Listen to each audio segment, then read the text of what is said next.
Okay, part 1 मध्ये आपण बऱ्याचशा गोष्टी बघितल्या, डिग्री आणि रॅडियन, रॅडियन टू डिग्री बघितलं. ठीक आहे, 11वीचे मुलं, नवीन कन्सेप्ट आहे. जर कळली नाही तर मला मेसेज करा, नक्की करा कमेंटमध्ये, म्हणजे मला लक्षात येईल की तुम्हाला काय कळतंय काय नाही कळत ते. आता बघा, लेंथ ऑफ आर्क, आता पुढचा चॅप्टरचा पुढचा टॉपिक आहे length of arc and area of sector. तर आता बघा, हे आपल्याला ना बऱ्याच काही ठिकाणी लागतं, म्हणून आपण घेऊन टाकू हा ओ ए बी. याच्यामध्ये आर्क आहे ए बी. हा, ही ए बी आर्क दिसते सगळ्यांना. तर या आर्कची लेंथ असते, length of arc s is equals to r into theta. Theta म्हणजे सेंट्रल अँगल. पण आता ना एक खूप इम्पॉर्टंट गोष्ट मुलं इथे विसरतात, काय की हा जो थीटा आहे ना, हा कंपल्सरी रॅडियन मध्येच पाहिजे, नाही तर तुमचं आन्सर चुकलंच समजा, म्हणजे आन्सर येणारच नाही. कळलं? तर लक्षात ठेवा, थीटा हा कंपल्सरी कशात पाहिजे? रॅडियन मध्ये. डिग्री दिलं असेल तर डिग्रीचं कन्व्हर्जन रॅडियन मध्ये करायचं. कसं करायचं? पार्ट 1च्या व्हिडिओ मध्ये तुम्हाला मी दाखवलेलं आहे ते करून. ठीक आहे,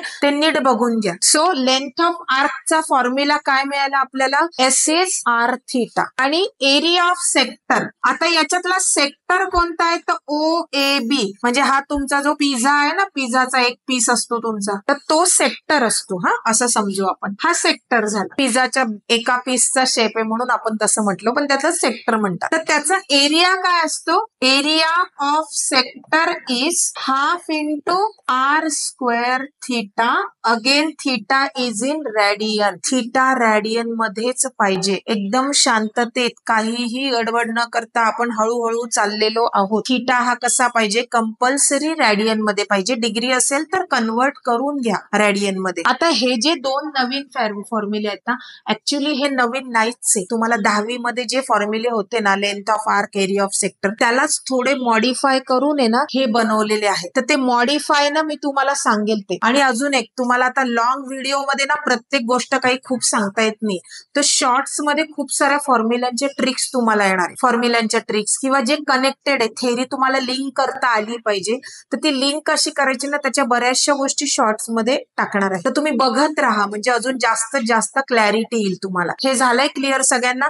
फॉर्म्युला नवीन आहे. आता बघा, इतके फॉर्म्युले आहेत ना, भरपूर फॉर्म्युले येणार आहे. घाबरून जायचं नाही. मी सांगते याचा अर्थ तुम्हाला घाबरवण्यासाठी नाही सांगते, अलर्ट करते आहे. फॉर्म्युले येणार. फॉर्म्युला आला ना की त्याला वेलकम करायचं छानपैकी, कारण आता तो पहिल्यांदाच आला ना, म्हणून फॉर्म्युला आलेला आहे, आपण त्याला वेलकम करूया. न्यू फॉर्म्युला असेल तर मी तुम्हाला सांगणारच आहे की फॉर्म्युला आला ना, अगदी आनंदाने तो आपल्या नोटबुक मध्ये लिहायचा, कारण आता तो कायमस्वरूपी राहणार आहे आपल्या सोबत. कायमस्वरूपी आपल्याला सीईटी, जेई पर्यंत, पुढेही तुम्ही इंजिनिअरिंग मध्ये मॅथ्स करणार तर हेच सगळे फॉर्म्युले येणार आहे, म्हणून फॉर्म्युल्याला अगदी आनंदाने वेलकम करायचं. ठीक आहे, तर हे झालं आपलं लेंथ ऑफ आर्क आणि एरिया ऑफ सेक्टर. चला, आता आपण पुढचा पार्ट बघणार आहोत, कंपाऊंड अँगल. काही शॉर्ट्स मध्ये ना तुम्हाला अजून काही गोष्टी सांगणार आहे, क्वाड्रंट वाईज 4 क्वाड्रंट मध्ये चिन्ह कसे असणार आहे, म्हणजे साइन कसे असणार आहे ट्रिग्नोमेट्रिक रेशोचे. तर शॉर्ट्स बघून घेत चला. हे मी सांगते सारखं, कारण की ना तुमचं ते क्लिअर व्हायला पाहिजे म्हणून. आता बघा, कंपाऊंड अँगल म्हणजे काय? हा, नवीन कन्सेप्ट आहे, 10वी पर्यंत झालेली नव्हती ही. A B, if A and B are any 2 angles, if A and B are any 2 angles, then A plus B or A minus B are called as compound angle. याचाच अर्थ काय? Sum of the angles and difference of the angles are called as the compound angles. हे पण तुम्हाला theory मध्ये देणार आहे, घाई करू नका लिहिण्याची. आता तुम्ही फक्त ऐकून घ्या नीट. काय मग कंपाऊंड अँगल म्हणजे काय? नवीन टॉपिक आपण सुरू केलेला आहे, कंपाऊंड अँगल. तर कंपाऊंड अँगलचा अर्थ काय होतो? जर 2 अँगल्स असतील ए अँड बी, तर त्यांची ऍडिशन किंवा त्यांचं सबस्ट्रॅक्शन, यालाच काय म्हणायचं? Compound angle.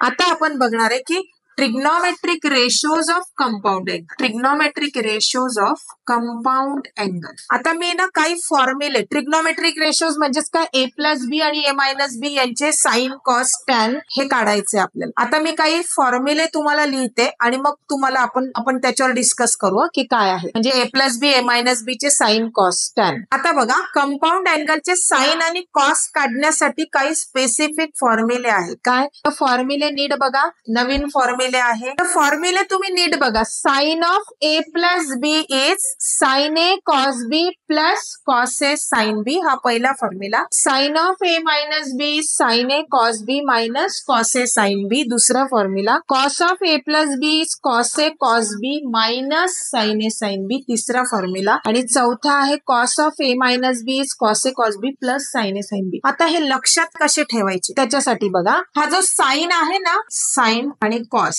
हा साइन खूप सिन्सिअर स्टुडंट आहे. एस फॉर सिन्सिअर पकडा. हा तर तो सिन्सिअर म्हणजे काय, तो काय करतो, कॉसला पण त्याच्या सोबत ऍडजस्ट करून घेतो. हा जो साइन आहे ना, याचं काही म्हणणं नाही, तो कॉसला घेऊन घेतो, म्हणजे सगळ्यांना घेऊन तो चालतो. आणि हा जो सिन्सिअर आहे ना साइन, त्याला जे दिलं ना तेच तो घेतो. म्हणजे त्याला जर प्लस साइन दिली तर तो प्लसच साइन ठेवतो, त्याला मायनस दिली तर तो मायनस ठेवतो. म्हणजे जसं की sine of A plus B is sine A, त्याच्यासोबत तो कॉसला पण सोबत घेतो, त्याला प्लस दिले तर तो प्लसच ठेवतो, प्लस कॉस ए साइन बी. झाला फॉर्म्युला तयार. म्हणजे तो सिन्सिअर आहे म्हणून जे दिलं तेच तो घेतो. Sine of A minus B is sine A, sine सोबत कॉस पण आला, तो कॉसला घेतो, ऍडजस्ट करून घेतो, सिन्सिअर आहे ना तो. साइन ए कॉस बी, आणि त्याला मायनस दिलाय तर तो मायनसच घेईल मुकाट्याने, काहीही न बोलता. हे झाले आपले दोन फॉर्म्युले रेडी. ठीक आहे. आणि कॉस जो आहे ना तो थोडासा उद्धटासारखा आहे. म्हणजे काय,